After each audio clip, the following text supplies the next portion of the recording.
হ্যাঁ ঠিক আছে, কচি হবে তো। বাজারে তো শশার দাম 30 টাকা, আপনার কাছে এত টাকা? 10 টাকা। কত করে শশা? 10 টাকা। একটা কেটে দিন, কাটা মাল্লা দিন, এগুলো একটা কেটে দিন ভালো দেখে। হ্যাঁ ঠিক আছে, কচি হবে তো। আপনি কি প্রায় বসেন এখানে? প্রায় বসেন? এই করেই সংসার চলে পুরো আপনার? প্রতিদিন থাকেন?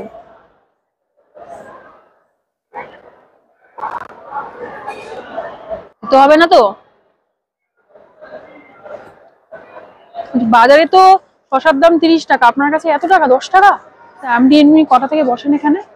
কোনো ঠিক নেই, কটার থেকে বেশি মাল নিয়ে আসে, 12টার পরে একটায় বেশি, 12টায় বেশি, একটু বেশি।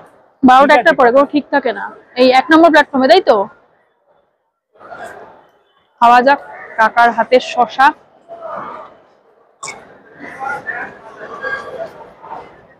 কচি শশা।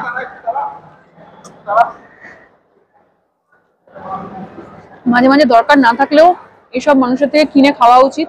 জানি বাজারে শশার দাম 30 টাকা, উনি 10 টাকা করে নিচ্ছেন এক একটা, বাট আমার মনে হয় এসব মানুষের থেকে কিনে খাওয়া উচিত। কিছুটা ওনাদের হেল্প হবে, কারণ এর উপরে ডিপেন্ড করে ওনাদের পুরো সংসার চলছে। তাই আমিও নিয়ে দাঁড়িয়ে পড়লাম শশা খেতে। একদম কিন্তু শিয়ালদা স্টেশনে 1 নম্বর প্ল্যাটফর্মের কাছে কাকে তোমরা